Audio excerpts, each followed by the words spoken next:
우리나라 삼국지.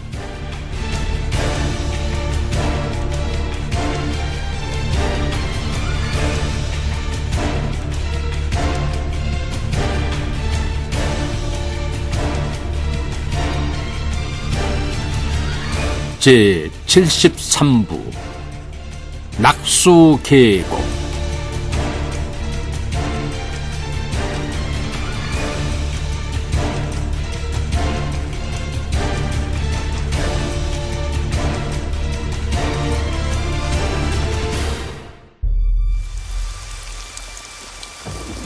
비는 쉽게 그치지 않았다. 왕세적은 빗속에 서서 유심히 유성을 바라보고 있었다. 고구려군의 방비는 예상보다 견고했다. 쉬지 않고 이어지는 수나라 군사들의 공세에도 고구려군은 저항을 포기하지 않았다. 이대로 가다가는 오히려 공격하는 수군들이 먼저 지칠지도 몰랐다. 상황은 점점 수군에게 불리한 쪽으로 흐르고 있었다. 오랜 시간을 차가운 빗속에서 보낸 수나라 군사들 사이에서 심상치 않은 병증이 나타났다.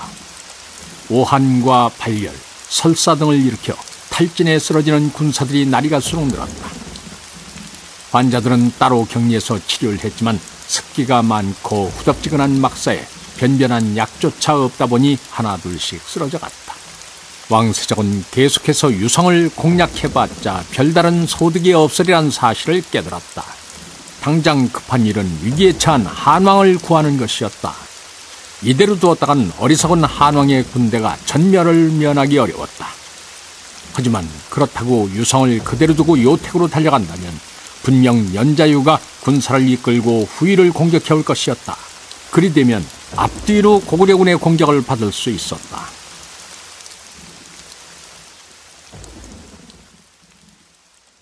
왕세적은 심사숙고 끝에 위기를 기회로 반전시킬 수 있는 계책을 짜냈다.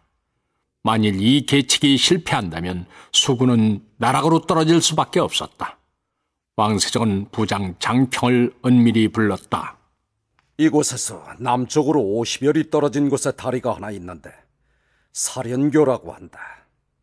나는 앞으로 이 다리를 사련교라고 명명하겠다. 그곳에서 연자유는 최후를 맞이할 것이다. 너는 군사들을 이끌고 그곳으로 가서 주변의 갈대숲과 숲속의 군사들을 매복시켜라. 연자유도 이오택에서 수나라 군사들이 곤경에 처했다는 소식을 접했을 것이다. 그러니 우리가 후퇴하더라도 의심하지 않고 추격해 올 것이다. 고구려군이 사련교에 이르면 일제히 갈대밭에서 뛰쳐나와서 그들을 치면 된다. 내가 연자유를 유인하겠다. 사련교는 대릉하 지류 위에 놓인 다리로 남쪽으로 향하는 길목에 위치했다. 다리 주변의 강가에는 갈대가 우거져 군사들이 매복하기에 용이했다.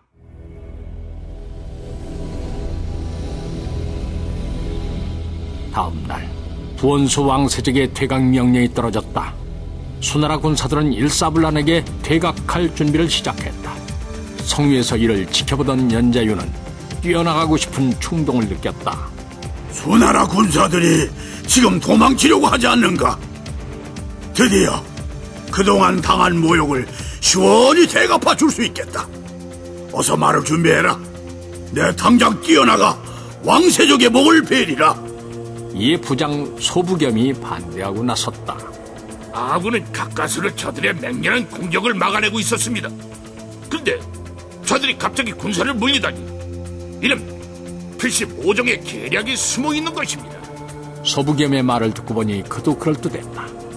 연자유는 나가서 적을 쫓고 싶은 충동을 가까스로 참아냈다. 이때 마침 호위군사가 들어와 전령이 도착했다고 보고했다. 이는 척후를 보내어 동진하는 수군의 움직임을 파악하고 있던 숙군성에서 보낸 전령이었다. 지금 한왕 양이 이끄는 수군은 요택에 고립되어 꼼짝 못하고 있습니다. 연자유는 전령의 말을 듣고 크게 기뻐했다. 왕세적은 요택에 고립된 한왕 양을 구하기 위해 어쩔 수 없이 군사를 후퇴하는 것이리라. 다급한 상황에 빠져 있으니 저들은 간계를 부릴 정신이 없을 것이었다. 수군의 뒤를 쫓는 일에 반대하던 장수들도 이 소식을 듣고 연자유의 뜻에 동조했다. 이는 수군을 섬멸할 수 있는 절호의 기회였다.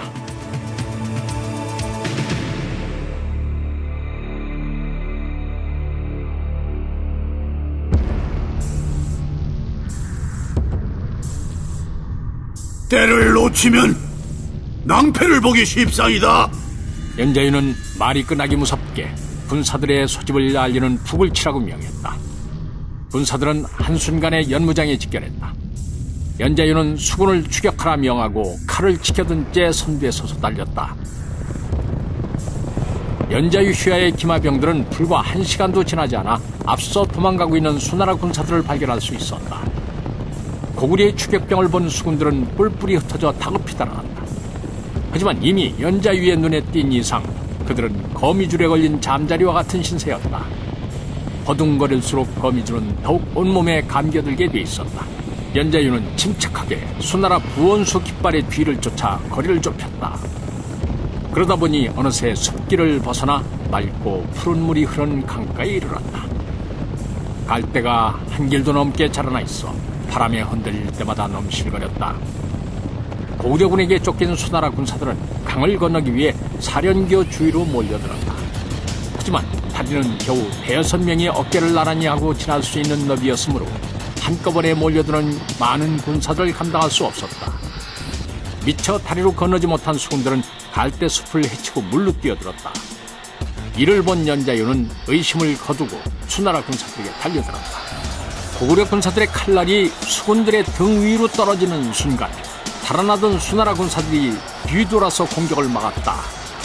창칼이 부딪히는 소리가 들리자 갈대숲에서 수나라 군사들이 함성을 지르며 뛰쳐나왔다. 그들은 고구려 군사들을 에워싸고 공격을 개시했다. 예상치 못했던 기습을 받은 연자유는 당황하여 뒤로 물러섰다. 하지만 어디에 숨어있다가 나타난 건지 수나라 군사들의 숫자가 점점 늘어만 갔다. 결국 연자유는 수군에게 여러 겹으로 포위되는 절박한 신세가 됐다.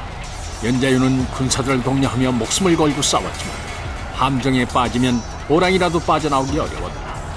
많은 고구려 군사들이 수군의 창칼 아래에 쓰러져갔다. 피비린내 나는 육박전을 응원이라도 하는 듯 갈대들이 심하게 흔들렸다. 하얀 갈대꽃 위에 붉은 핏방울들이 아롱졌다. 허공을 가른 바람소리가 들렸다. 연자유는 주변에서 싸우던 부하들의 모습이 보이지 않음을 깨달았다. 연자유는 서늘이 낭자한 얼굴을 들어 주위를 훑어보았다. 칼날이 스쳐 찢어진 이마에서 자꾸 피가 흘러내려 오른쪽 눈을 뜰 수가 없었다. 한쪽 눈으로 보이는 세상은 온통 수나라 군사들의 광결인 얼굴로 가득 찼다. 연자유는 심호흡을 하며 정신을 가다듬었다. 수많은 창칼들이 눈앞에 아른거렸다. 연자유는 그 순간 강희식의 얼굴을 떠올렸다. 그토록 그를 실망시키지 않으려 노력했건만 결국 그가 염려했던 대로 성질을 이기지 못해 적의 함정에 빠지고 만 것이었다. 그대를 잡기가 이처럼 힘들 줄 몰랐다. 연자유가 소리나는 쪽으로 고개를 돌리니 풍채가 좋고 눈빛에서 서늘한 기운이 느껴지는 장수가 서 있었다. 말을 마치자 왕세적은 사련교라고 쓰여진 목판을 연자유에게 던졌다. 연자유는 이를 보고서야 비로소 왕세적의 계략에 떨어졌음을 깨달았다. 그는 대로하여 왕세적을 꾸짖었다. 내 놈의 꾀에 넘어가 이 지경에 처했다. 고구려의 무사로서 부끄러운 짓을 할 생각은 추호도 없다. 네가 진정 명예를 아는 자라면은 칼을 들고 나와 당당히 맞서라. 그러나 왕세적은 백전노장 연자유와 단둘이 맞설 생각은 조금도 없었다. 싸움은 칼로 하는 게 아니라 머리로 하는 것임을 아직도 깨닫지 못했단 말인가? 네가 안 나온다면 내가 들어가는 수밖에. 연자유는 말이 끝나기도 전에 몸을 날려 왕세적에게 달려들었다. 왕세적은 크게 놀라서 황급히 뒤로 물러났다. 왕세적의 호위병들은 연자유를 향해 일제히 화살과 창을 날렸다. 연자유가 아무리 용맹이 뛰어나다 한들 한꺼번에 날아오는 수십 발의 화살을 피할 수는 없었다. 그는 온몸에 화살과 창을 꽂은 채 뒤로 물러나 나무 등걸에 기대어 쓰러졌다. 연자유는 주저앉아서도 눈을 부릅뜨고 왕세적을 노려봤다. 너희는 결코 이 나라를 무사히 떠나지 못하리라. 연자유는 저주의 말을 남기고 울컥 피를 토했다. 몸에 수십 개의 화살과 창이 꽂힌 연자유는 마치 비상에 실패한 공작새처럼 보였다. 어딘가에서 피를 토하는 공작의 울음소리가 들려왔다.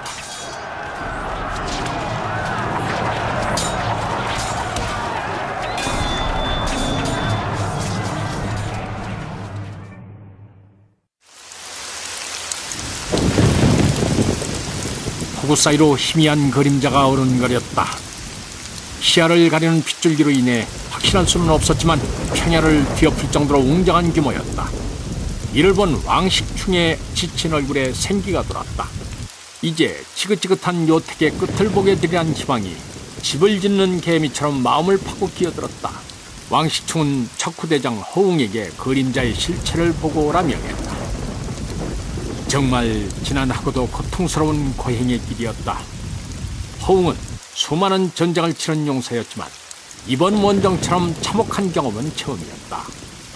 애초부터 풍백, 우사, 운사 등 하늘의 장수들이 이끄는 천선의 군대를 상대로 싸운다는 자체가 무모했지만 대지와 강의 신들조차 자신들을 배척하리라고는 예상치 못했다.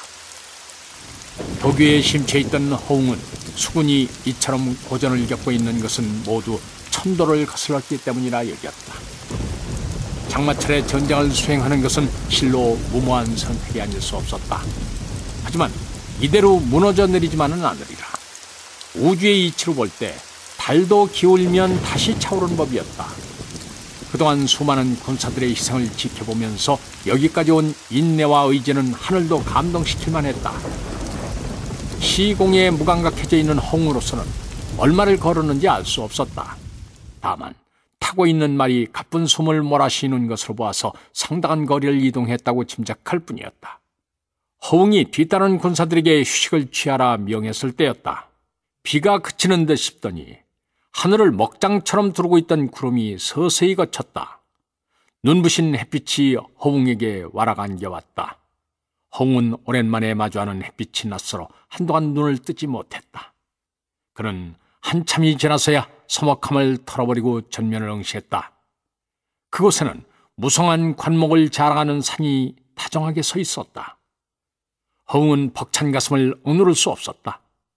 부드러운 능선을 가진 산은 끊임없이 달려들어 피를 빠는 거머리 같은 요택이 끝났음을 알리고 있었다. 하지만 섣부른 속달은 그 무리였다. 허웅은 다시 온기를 뒤집어가려 하는데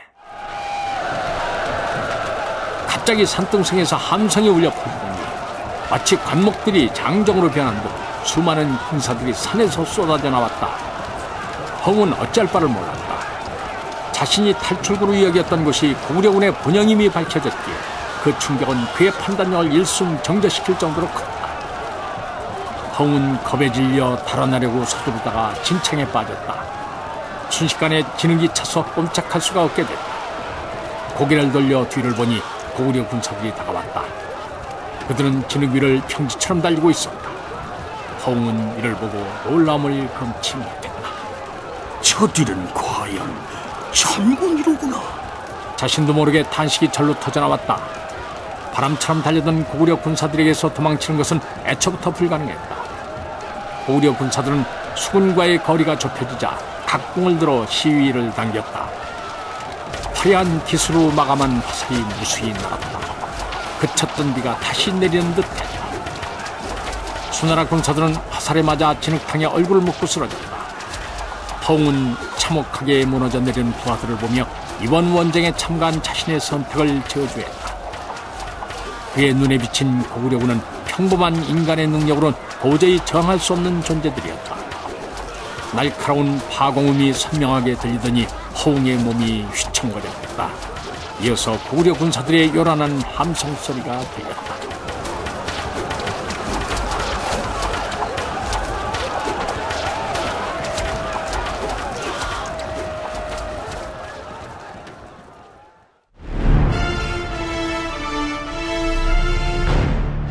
유성을 함락시킨 왕세종은 급히 군사를 몰아 요택으로 달려갔다. 이제 기나긴 장마도 막바지에 접어들었는지 비가 오락가락하고 있었다. 수나라 군사들은 흙과 돌을 운반하여 길을 만들면서 앞으로 전진해갔다. 척후병을 보내 요택의 지형을 세심히 살핀 왕세적의 군대는 길가에 드러난 표식 아래에서 고구려군이 깔아놓은 연석을 발견할 수 있었다. 왕세적의 군대는 연석을 따라 한왕이 고립되어 있는 곳까지 달려갔다. 왕세적의 한왕 양의 진영에 도착해보니 그야말로 비참하기 이를 데 없었다. 굶주림과 수인성 전염병으로 인해 이미 군사의 반수 이상이 목숨을 잃었고 살아남은 군사들 역시 움직이기조차 힘들 정도로 지쳐 있었다. 군사들의 진영이라기보다는 병자들의 수용소처럼 보였다.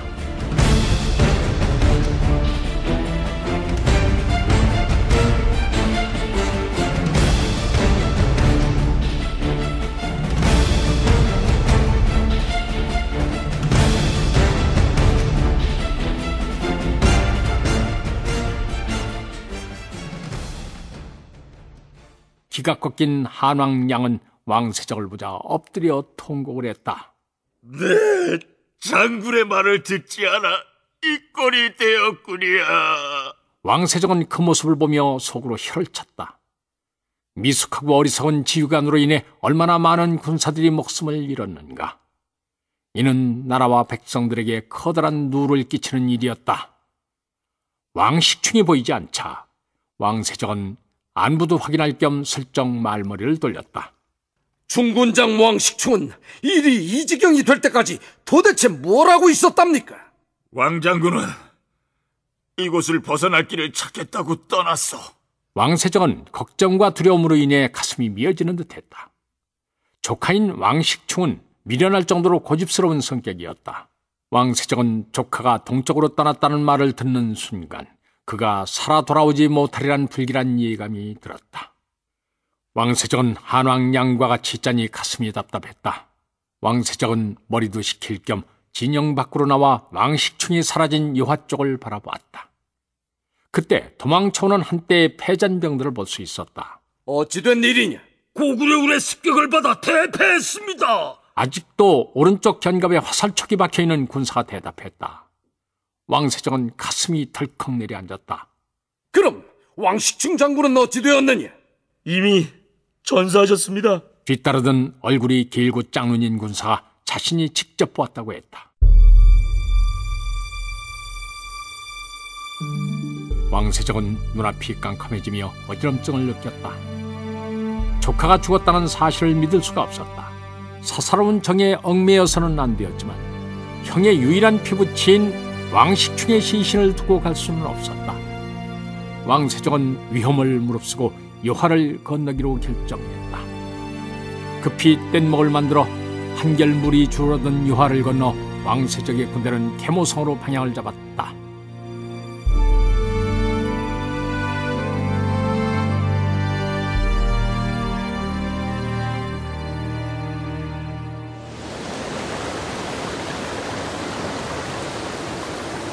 한편 수나라 해군은 도청관 주라우의 이름이 수노인 깃발을 달고 내주를 출발해서 발해만을 항해하고 있었다. 남동풍이 절정을 이룬 시기여서 노를 쓰지 않고 돈만으로도 항해가 가능했다. 장마철에 접어들자 바다의 일기 역시 평안하지 않았다. 파도가 높고 바람이 거센 데다 비까지 오락가락해서 항해에는 적당치 않은 날씨였다. 선원들은 벌써부터 불안한 눈초리로 웅성거리고 있었다. 바다를 조금이라도 아는 뱃사람이라면 이런 때는 결코 출항하지 않을 것이었다. 이번 원정에 자출된 어부들은 바다와 함께 살아오면서 얻은 직감은 며칠 내에 풍랑이 닥칠 것을 알고 있었다.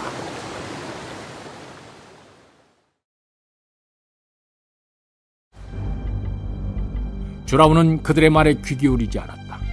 그 역시 여름바다의 변덕을 모르는 바 아니었다. 잠든 아기의 숨소리처럼 잔잔하다가도 언제 길들이지 않은 야생마처럼 날뛸지 몰랐다. 하지만 호랑이를 잡기 위해서는 호랑이 굴로 들어가는 위험을 감수해야만 했다. 상대하기 버거운 적을 제압하려면 그들이 미처 대비하지 못하고 있는 허점을 노리는 방법밖에 없었다. 수십 년을 바다에서 잔뼈가 굵은 선원들조차 항해를 꺼린다면 고구려 쪽에서도 바다에 대한 경계가 소홀해질 것이었다. 주라우의 선단은 새롭게 건조한 군선을 비롯해서 인근 해안 지역에서 자출한 어선까지 합쳐 1000여 척에 이르렀다. 크고 작은 배들이 내주왕의 앞바다를 가득 메우고 있는 모습은 근래 보기 힘든 장관이었다. 주라우는 3층으로 된 화려하고 웅장한 자태를 뽐내는 지휘선에 올라 주변의 전선들을 돌아보며 출항명령을 내렸다. 그의 목소리는 승리에 대한 자신감이 있었다. 군사들의 함성 소리와 함께 선도선을 필두로 대규모의 선단이 내주항을 출발했다.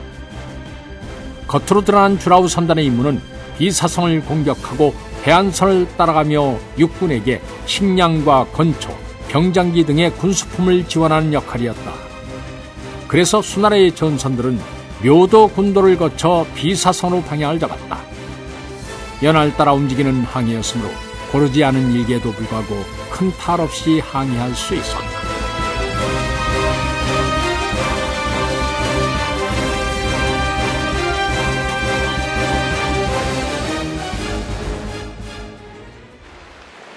비사성이 있는 요동반도가 가까워질 무렵 주라우는 수하들을 불러 명했다. 뱃머리를 동쪽으로 돌려라. 뜻밖의 명령에 장수들은 의아함을 감추지 못했다. 우리의 목표는 비사성이 아닙니까? 부총관 장익이 당황하여 물었다. 바다를 건너 배숙으로 향한다. 배숙을 평양으로 통하는 수로의 입구가 되는 셈이다. 배숙으로 향한다는 것은 직접 고구려의 도성을 치겠다는 의도였다. 이에 부장 장익이 난색을 피웠다. 이런 날씨에 황해를 가로지르는 것은 무모합니다. 일개 수부로 시작해서 많은 전장을 누비며 공을 세워 지휘관의 자리까지 오른 장익이었으므로 위험에 대한 직감만큼은 누구보다도 날이 서 있었다. 주라우가 손사래를 치면서 장익의 말을 끊었다. 폐하의 명이니라. 너는 아무 말도 말라. 임금의 명이란 말에 장수들은 모두 입을 다물었다. 임금의 명에 대해 왈가왈부하는 것 자체가 불경에 속하는 일이었다.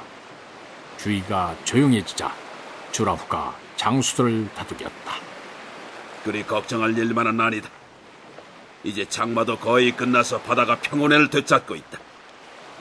남동풍이 잦아들 때를 노려 서둘러서 노를 젓는다면 무사히 배수구에 당도할 것이다. 하지만 아직은 남동풍의 계절입니다. 당장 바람이 불지 않는다고 안심할 수 없습니다. 언제 태풍이 불어올지 모릅니다. 게다가 저들이 우리가 선로를 변경하는 것을 보고 가만히 있겠습니까? 비사성에 있는 고구려 해군이 아군의 후미를 공격한다면 우리는 꼼짝없이 당하게 됩니다. 동네 해군 총관인 왕탁이 벌맨 소리로 말했다. 나에게 저들을 속일 계책이 있다. 주라우는 그 자리에서 왕탁에게 전선 200척을 거느리고 비사성으로 가라고 명했다. 공격하는 신용을 하면서 저들의 시선을 끌면 충분하다. 고구려 해군의 전력은 가벼이 여길 수 없으니 절대로 정면으로 맞붙어서는 안 된다. 고구려 군들이 지키면 치고 반격하면 그만큼 거리를 두고 물러나라. 우리는 그 틈을 노려 배수구를 접근할 것이다. 왕탁 등의 장수들은 썩 내키지는 않았지만 주라우의 명령을 받들어야 했다. 먼저 왕탁이 동래부 소속의 선단을 이끌고 비사성으로 출발했다. 그 속에는 주라우의 대장기가 나부끼는 지휘선도 포함되어 있었다. 이는 주라우의 선단인 것처럼 위장하기 위함이었다. 때를 같이하여 주라우는 왕탁의 배인 적함에 올라탄 후 배숙으로 향했다.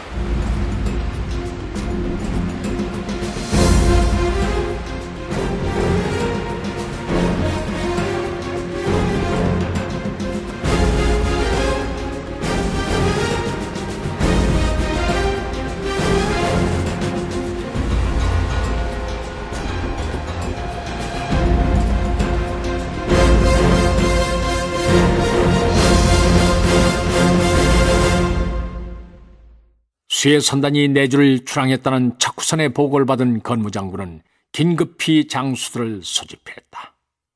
장수들이 모이자 건무는 좌중을 둘러보며 말했다. 주라후의 선단이 내주를 출발했다니 어디로 향할 것 같소? 그들은 비사성으로 항로를 잡았다고 합니다. 비사성으로 올라가서 한왕 양의 육군과 요동성에서 조하려고 할 것입니다. 부장 부현망이었다. 그는 건무의 부관으로 서암록에서 배 만드는 것을 감독하고 있다가 얼마 전에 돌아왔다. 건무는 잠시 생각에 잠겼다가 말석에 앉아있는 한 청년을 바라보며 물었다. 그는 도원수 강희식이 보낸 고중이라는 장수였다. 자네의 의견은 어떠한가? 건무는 고중의 의견을 듣고자 했다. 도원수가 보낸 인재였기에 기대가 됐다. 소장이 듣기로 동네를 떠난 수나라의 선단은 천여 척이 넘을 정도로 대규모라 합니다. 비사성 정도를 취하려고 그 많은 군사를 동원했을 리 없다고 봅니다. 이때 도인의 차림을 한 사내가 껄껄 웃으며 나섰다. 고중의 말이 맞소. 좌중의 시선이 일제히 사내에게 향했다. 그는 얼마 전부터 강희식의 부탁으로 건물을 찾아와 몸을 의탁하고 있는 주홍아당이었다. 주홍아당은 일찍이 병법과 치국의 일가를 이루었는데 나이를 먹으면서 도교에 심취하게 됐다.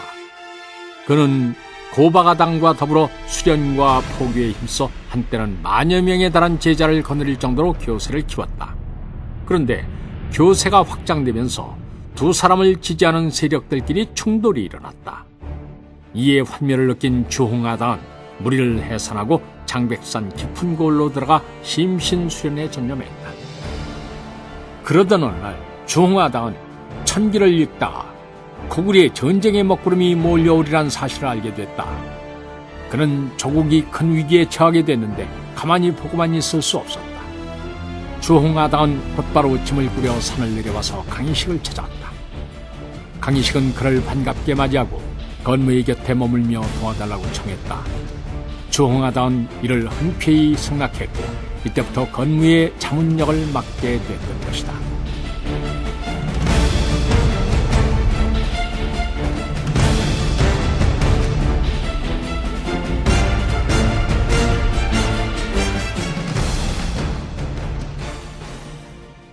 저들이 노리는 것은 비사성이 아니라 평양성이요. 비사성을 공격하는 척해서 우리의 시선을 끈 뒤 정작 주력 부대는 패숙으로 향할 것이 틀림없소이다. 건무도 고중과 주홍아당의 판단이 옳다고 여겼다. 나 또한 그리 생각하오. 우리의 주력이 요동에 집결해 있는 상황에서 수나라 대군이 패숙으로 쳐들어온다면 낭패가 아닐 수 없소. 무엇을 그리 걱정하시오이까? 저 도적들은 아무런 대의 명분 없이 싸움을 일으켰소. 그러니 하늘이 용서치 않을 것이오.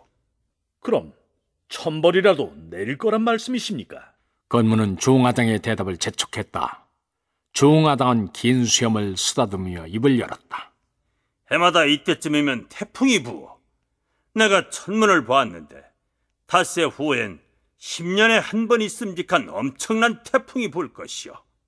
저들은 결코 무사하지 못하리다. 천문의 도에 통한 주홍아당은 천기를 살펴 폭풍우를 예견한 것이었다. 이때 고중이 나서 그의 말을 거들었다. 도원수께서도 말하시기를 우리가 굳이 손을 대지 않아도 수군들이 자멸할 것이라 하셨습니다. 도원수께서 그리 말씀하셨다면 내 무엇을 걱정하겠소? 건무는 강희식을 일촌의 의심도 없이 굳게 믿었다. 그와 함께라면 수군이 아무리 강하다 할지라도 물리칠 수 있을 것 같았다.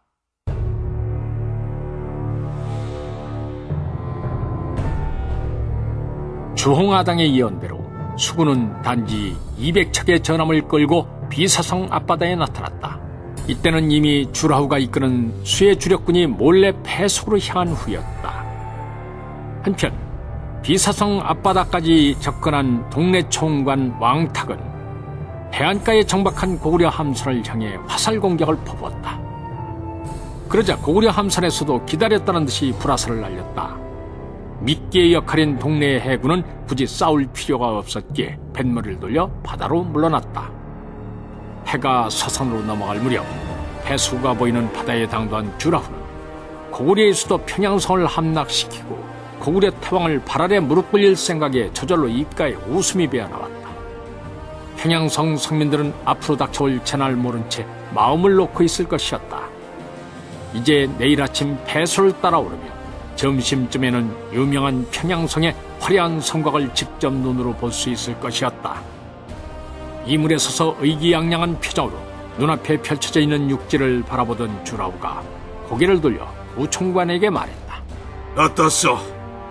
하늘조차 우리의 편이지 않소? 콧대 높은 고구려가 고개를 숙일 날도 얼마 남지 않았거야. 우총관 장익은 할 말이 없었다.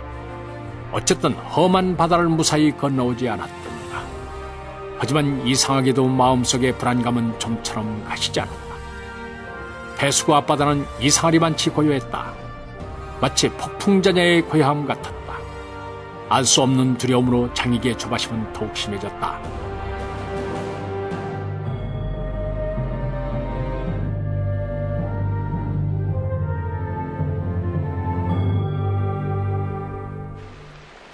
장익은 주라우에게 후퇴하자고 말하고 싶었다.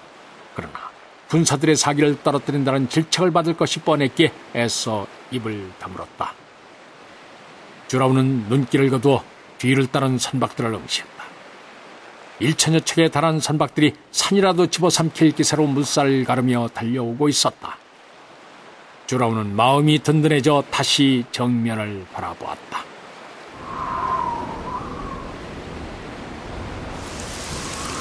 그때였다. 어디선가 갑자기 바람이 불기 시작했다. 바람에서 비린내가 느껴졌다. 전함의 돛이 찢어질 정도로 부풀어 올랐다. 먹장구름이 순식간에 푸른 하늘을 집어삼켰다. 사방이 컴컴해졌다. 천둥이 진군을 알리는 북소리처럼 울려 퍼졌다. 번개가 금방이라도 배를 쪼개버릴 듯이 번쩍였다. 잔잔했던 바다는 어느 틈에 안면을 받고 미친 듯이 날뛰었다. 배는 키의 움직임과는 상관없이 강풍에 떠밀려갔다. 파도가 전차 몸집을 불리더니 어느새 나뭇잎처럼 떠다니는 수나라 전함들을 뒤엎었다. 간신히 태산 같은 파도에서 벗어난 배들도 앞뒤 가리지 않고 몰아치는 비바람 속에서 돛대가 꺾이고 고물이 파손되어 침몰해갔다. 폭풍우는 죽음을 부르는 망나니처럼 춤을 추며 밤이 새도록 몰아쳤다. 바람소리가 군사들의 절규를 앗아갔다. 배 위에서는 혀를 날름거리는 파도로 인해 사륙극이 벌어졌다. 부서진 배의 파편과 물에 빠진 군사들이 서로 뒤엉켜 검은 물 속으로 빨려 들어갔다.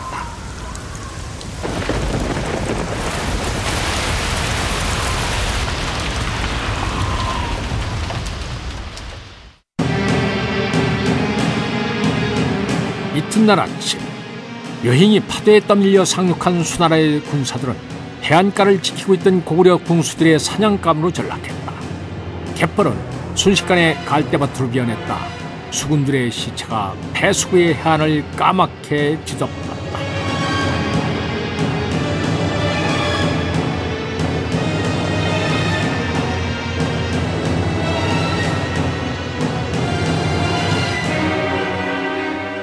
행인의 출입을 통제하고 성문을 걸어잠근 계모성에서는 긴장감이 감돌고 있었다. 왕세적이 이끄는 수군이 요택을 지나 계모성으로 접근하고 있다는 소식이 전해지자 강희식은 계모성주를 비롯한 장수들을 불러 모았다. 장수들 중에는 유성함락 때 간신히 목숨을 건져 돌아온 재정현무도 끼어 있었다. 강희식이 재정현무를 돌아보며 말했다. 지옥을 씻을 기회를 주겠다. 그대에게 군사 1만을 내줄 테니 낙수 계곡으로 가서 매복하고 있어라. 내가 왕세적을 그쪽으로 유인하겠다. 재정현무는 강희식의 마음 씀씀이에 저절로 고개가 숙여졌다. 부장으로서 주장을 지키지 못하고 혼자만 살아 돌아왔다는 자책감이 그의 마음속에서 생치기를 내고 있었다. 패전병을 이끌고 계모성으로 도망쳐왔을 때 사람들이 자신을 경멸의 눈초리로 쳐다보는 듯해서 그만 그 자리에서 칼을 빼어 자진하고 싶은 심정이었다. 하지만 이대로 죽을 수는 없었다. 그는 죽음조차도 자신을 구원할 수 없으리란 사실을 알았다. 재정현무는 연자유의 비장한 죽음을 보면서 당장이라도 뛰어나가 적들의 차 앞에 자신을 던지고 싶은 충동을 느꼈었다. 하지만 그에게는 죽음조차 허락되지 않았다. 연자유의 복수는 그가 완수해야 할 의무였다. 고구려 무사에게 있어 패배는 죽음보다 더한 고통이었다. 만일 누군가 대신 그 고통을 적에게 되돌려주지 않는다면 그의 영혼은 안식을 얻을 수 없을 터였다. 재정현무는 연자유가 영계에서 마음 편히 지낼 수 있도록 해야 했다. 그러니 강희식은 재증 현무에게 구원의 길을 열어준 것이었다.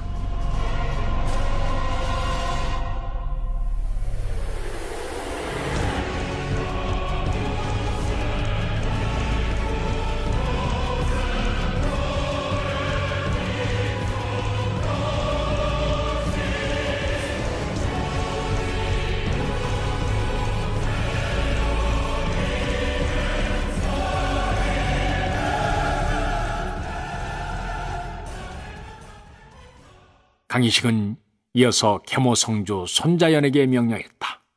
선장군께서는 성을 지키며 저항하다가 적당한 때 배 한 척 북문으로 달아나시오. 왕세적은 의심이 많아 쫓으려 하지 않을 테니 북림의 몸을 숨기고 있다가 수군이 도망쳐오면 그들의 퇴로를 막으시오. 모든 장수들에게 할 일을 일러준 강희식은 출전 준비를 위해서 처소로 돌아왔다.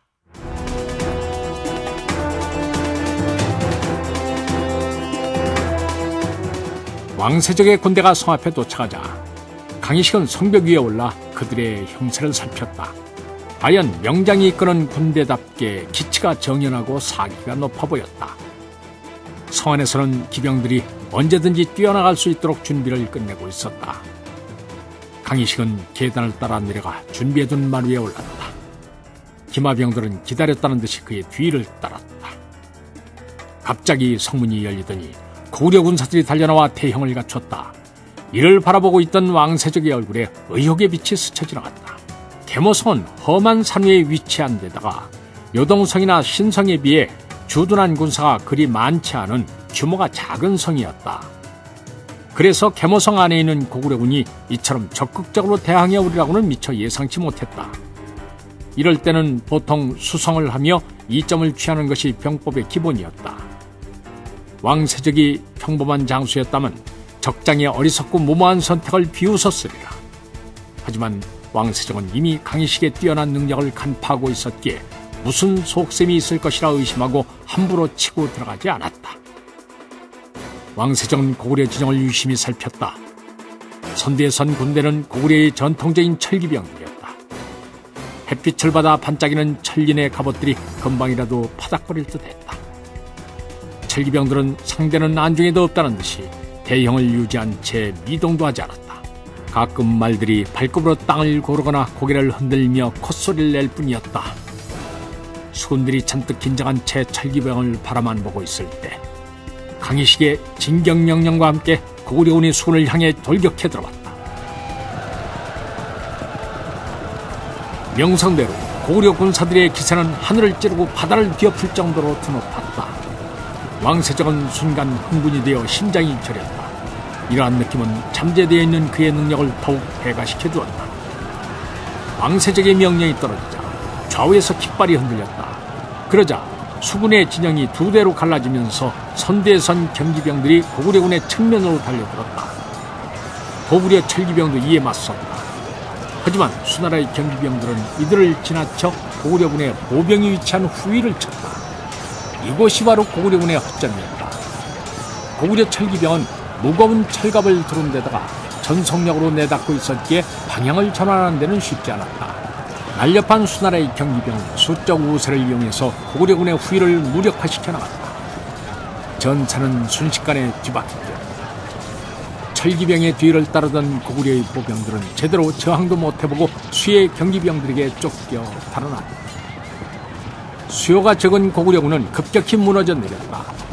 수군이 주변을 에워싸며 포위망을 좁혀옴으로써 승패는 수나라 쪽으로 기울어 가는 듯 했다. 강희식은 군사들을 이끌고 동쪽으로 달아났다.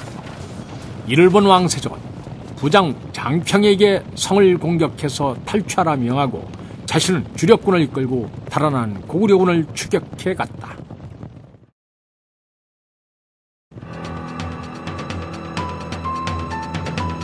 장평의 군사가 계모성을 공격해오자 계모성주 손자야는 강희식의 지시대로 한동안 싸우다가 못 이기는 척 성을 버리고 북문을 통해 달아났다. 한편 퇴각하는 고구려군을 쫓던 왕세적은 흥분에 들떠 있었다. 전장에서 호적수를 만난 것은 쉽지 않은 일이었다. 그리고 그런 상대와 맞붙어 완벽하게 무릎을 꿇리는 것은 참으로 신나는 일이었다. 왕세적은 강희식을 인정하는 만큼 그를 한시라도 빨리 자신 앞에 굴복시키고 싶었다. 머리를 조아리는 강희식을 겸손한 태도로 일으켜 세우는 자신의 모습이 눈에 선했다. 왕세적의 허영심은 그의 판단력을 흐리게 만들었다. 평소대로 냉정을 유지했다면 자신이 너무 깊숙이 들어간다는 사실을 깨달을 수 있을 것이었다. 하지만 그의 눈에는 달아나는 강희식의 뒤통수만 보일 뿐이었다. 한참을 쫓다 보니 울창한 숲이 나타났다. 고구려 군사들은 숲속으로 뛰어들어가 모습을 감췄다. 그제야 정신을 차린 왕세적은 자신이 어느새 산속에 발을 들여놓았다는 사실을 깨달았다. 전나무가 우거진 숲길이 점점 좁아지더니 어느덧 계곡으로 변했다. 어찌나 좁은지 두 사람의 기마병이 나란히 걷기도 어려울 정도였다. 왕세적의 뇌리에 불길한 예감이 스쳤다. 주변지리에 익숙한 군사를 불러 지명을 물어보니 낙수 계곡이라 했다. 낙수라 하면 수나라가 떨어진다는 의미가 아닌가.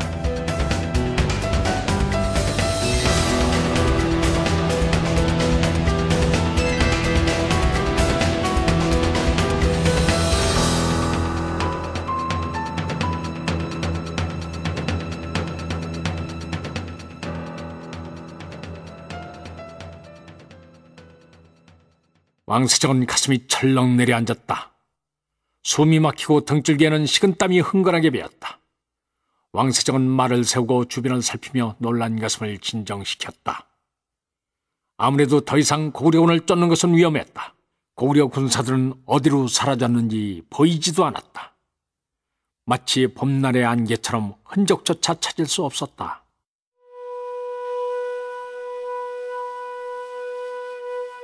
왕세적은 불안한 마음에 추격을 포기하고 군사들을 돌리려 했다.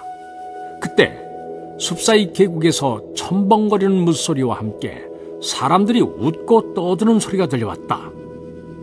왕세적은 무언가에 홀린 듯 빽빽이 솟아있는 나무들 사이를 지나 소리나는 쪽으로 걸어갔다. 호위무사들이 그 뒤를 따랐다. 물창한 나무 사이를 빠져나왔을 때 왕세적은 눈앞에 펼쳐진 광경에 놀라서 입을 다물 수가 없었다. 그곳에는 아름답고 웅장한 계곡이 자태를 뽐내고 있었다. 계곡의 상류는 마치 탑의 기단과 같이 급격한 경사를 이루고 있었다. 바위 아래로 급전직하는 물은 작은 폭포를 방불케 했다. 정체를 알 수 없는 소리가 점차 경사가 완만해지는 하류 쪽에서 들려왔다. 왕세적은 바위 위에서 아래를 내려다보다가 경악을 금치 못했다.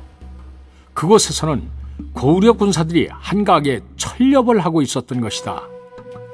갑옷을 벗어던지고 군복을 걷어붙인 채 물속을 뛰어다니는 군사들의 모습은 천진난만한 어린아이와 같았다. 어느새 창은 고기 잡는 작살로 쓰이고 칼은 잡은 고기를 다듬는 데 사용되고 있었다. 한동안 어안이 벙벙했던 왕세적은 정신을 가다듬고 주위를 찬찬히 살폈다. 한 장수가 계곡가에 자리 잡은 평상처럼 평평한 바위 위에 앉아 있었다. 그는 군사들의 노는 모습을 쳐다보며 술을 마시고 있었다. 그 옆에서는 한 군사가 솥을 걸고 불을 지펴 민물고기탕을 끓일 준비를 하고 있었다. 기품이 흐르는 모습으로 보아 강희식이 분명했다.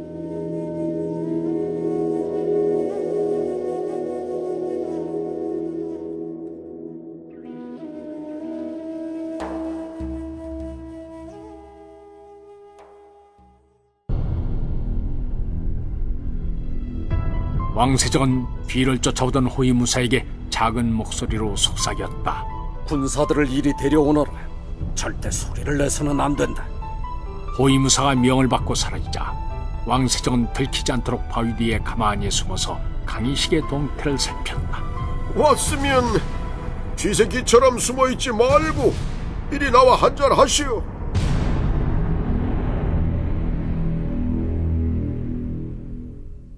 강희식의 우렁찬 목소리가 물소리와 군사들이 떠드는 소리를 뚫고 왕세적의 귀를 파고들었다.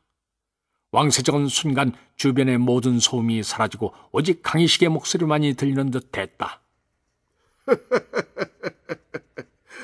왕장군, 사내가 그리도 배포가 작아서야 어찌 큰일을 이룰 수 있겠소이까? 강희식이 껄껄 웃으면서 다그쳤다.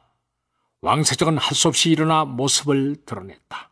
과연 담대한 자로다. 이제 곧 우리 군사들이 당도할 텐데 겁도 없이 철렵이나 하고 있다니. 사람의 운명이란 하늘에 달린 법이거늘 조바심 내어 무엇하겠는가? 단 몇 시간 후에 운명도 모르는 것이 바로 우리 인생 아니던가? 강희식은 점잖게 왕세적을 타일렀다. 내 그대의 배짱만은 인정한다. 그래서 더욱 살려둘 수가 없다. 왕세적은 말을 하면서도 끊임없이 주위를 살폈다. 고구려 군사들이 매복해 있을지도 모를 일이었다. 건방지구나. 인간의 수명은 하늘이 정하는 것인데 내 어찌 목숨을 가지고 장담한단 말이냐? 강희식의 말이 채 끝나기도 전에 수나라 군사들의 함성 소리가 들렸다. 수백이 넘는 수군들이 숲을 헤치고 계곡으로 밀려들어갔다. 대군을 보고도 여유를 부릴 수 있겠느냐? 왕세적은 강희식의 속내를 떠보려 했다. 그러나 강희식은 왕세적의 물음에 대답하지 않고 천천히 몸을 일으켰다. 철렵을 즐기던 고구려 군사들도 서두르지 않고 물 밖으로 나와 여유 있게 군장을 챙겼다. 수나라 군사들이 계곡을 가득 메우자 강희식은 비로소 왕세적에게 한마디 던졌다. 그대의 얼굴을 봐서 즐거웠소만 이제 떠나야 할 때가 된 듯하오. 그대에게 천지신명의 보살핌이 있기를 빌겠소. 마치 친구에게 작별 인사를 하는 것처럼 다정스러운 말투였다. 왕세적은 그의 속내를 알 수 없어 답답하고 불안했다. 완전히 포위된 상황에서도 어찌 저처럼 침착하고 여유로울 수 있단 말인가. 믿는 구석이 없다면 도저히 보일 수 없는 태도였다. 강희식과 고구려 군사들은 몸을 돌리더니 계곡의 바위들을 뛰어걸었다. 그 동작이 너무도 민첩해서 마치 산양이 절벽을 뛰어오르는 모습을 연상시켰다.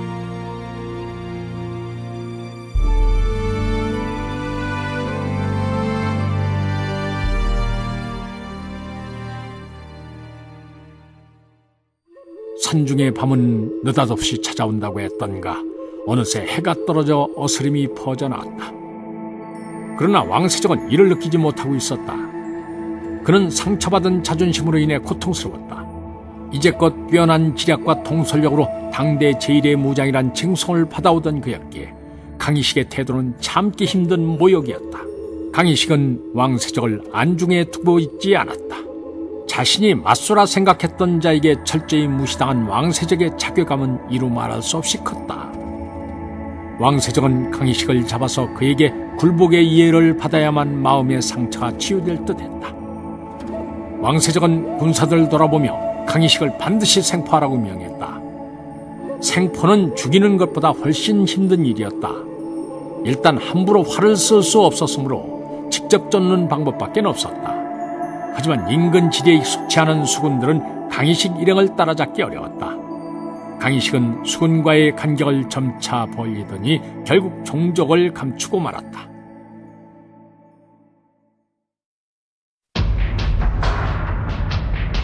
이미 날이 저물어서 앞사람조차 분간하기 어려운 지경이 되자 수의 군사들은 횃불을 밝혔다.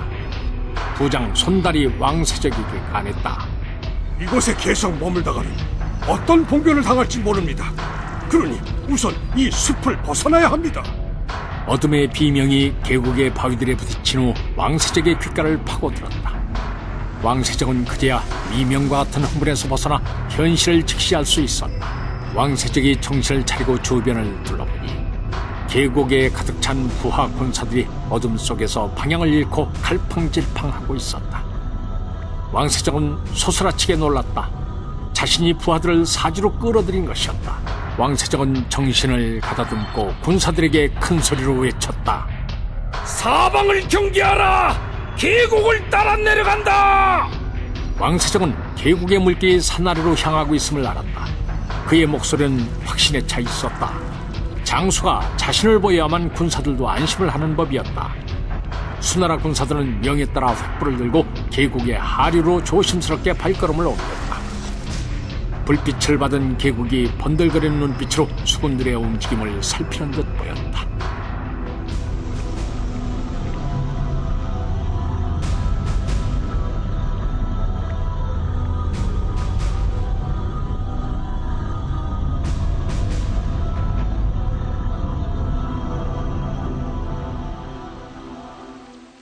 한참을 내려갔는데 갑자기 군사들의 발걸음이 더뎌졌다. 선두에서 전령이 달려와 계곡의 폭이 좁아지고 있다고 보고했다. 군사들이 술렁거렸다. 하류로 갈수록 계곡이 넓어지는 것이 보통인지라 왕세적은 저기 당황스러웠다.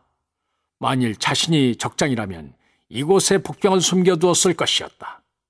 하지만 그로서는 선택의 여지가 없었다. 이제는 최대한 빨리 이 험지를 빠져나가는 수밖에 없었다. 왕세적의 예상한 불행히도 적중하고 말았다. 수군이 좁은 계곡을 힘겹게 빠져나가고 있을 때 갑자기 계곡 양쪽의 높은 절벽 위에서 통나무와 염초뭉치들이 굴러내리더니 곧이어 불화살과 횃불이 소낙비처럼 쏟아졌다. 재증현무가 강희식의 지시를 받고 미리 절벽 위에 매복하고 있었던 것이다. 수나라 군사들은 좁은 계곡에 호박속처럼 꽉 들어차 있었기에 몸을 돌리기조차 어려웠다. 군사들의 비명소리가 바람을 타고 하늘 위로 솟구쳐올랐다. 염초뭉치가 타들어가면서 매캐한 연기가 사방에 자욱하게 일어났다. 연기를 들이마신 말들이 발광을 했다. 아직까지 목숨을 부지하고 있던 군사들은 쓰러진 전우의 시체를 밟고 달아날 구멍을 찾아 헤맸다. 온몸이 찢기고 피가 터졌지만 삶에 대한 집착은 참혹한 고통 속에서도 이들을 움직이게 했다.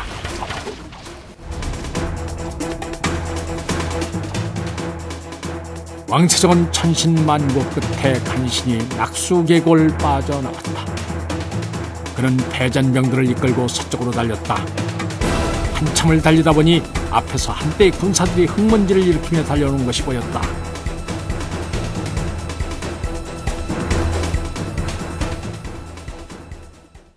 아이고, 이제는 죽었구나.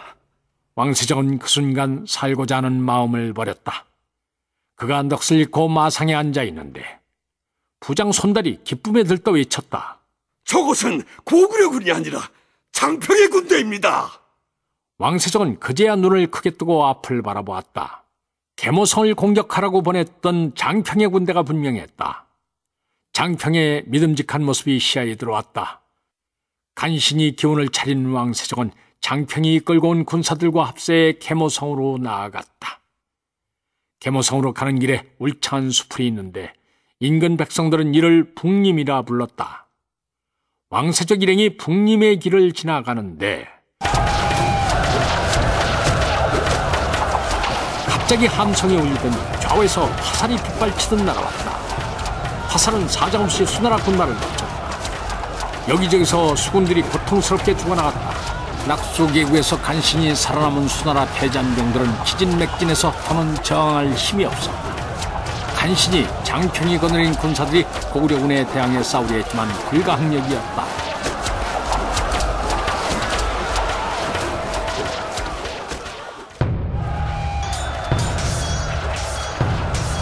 화살 세례가 그치더니 북소리가 우렁차게 울리면서 매복하고 있던 계모성주 손자연이 군사들을 이끌고 나와 간신히 살아남은 수군들을 사정없이 후려쳤다. 낙수계곡에서 구사일생으로 목숨을 건진 왕세적은 눈앞에 선 고구려 군사들이 저승에서 온 사자처럼 여겨졌다. 그는 타고 있던 말조차 잃고 호위무사의 부축을 받으며 간신히 몸을 지탱하고 있다가 다리에 힘이 풀려 자리에서 쓰러질 뻔했다.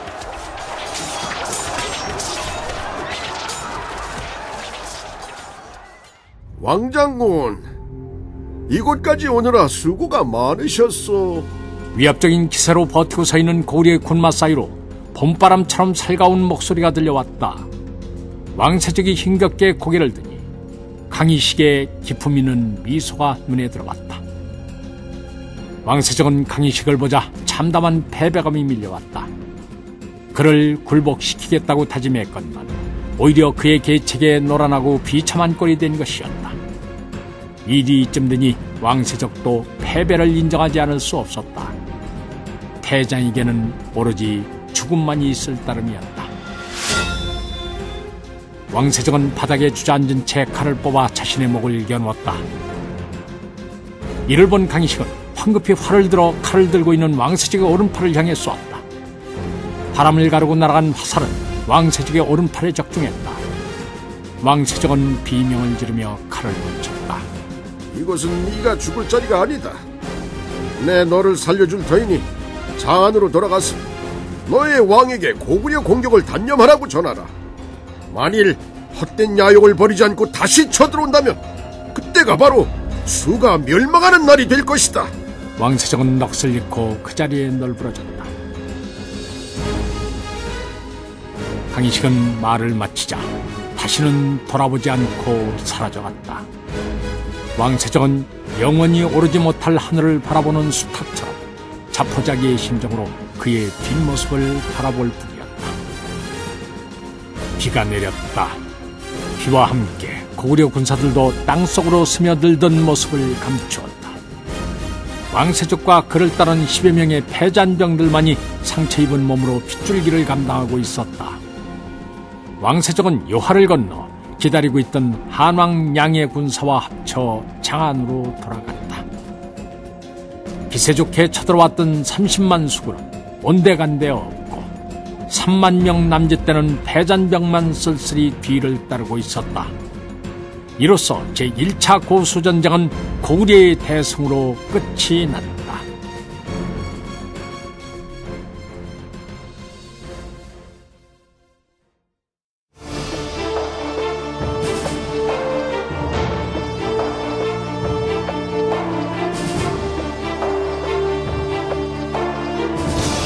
출연 권혁수, 이종구, 황윤걸, 송두석, 김태웅, 박태호, 곽윤상, 변종필, 박영화, 김명수, 이장원.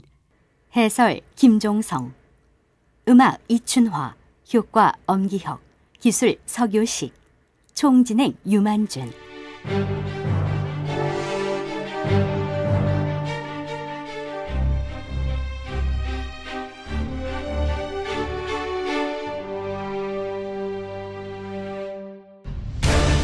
임동주 원작, 김기덕 연출, 제73부 낙수계곡 편이었습니다.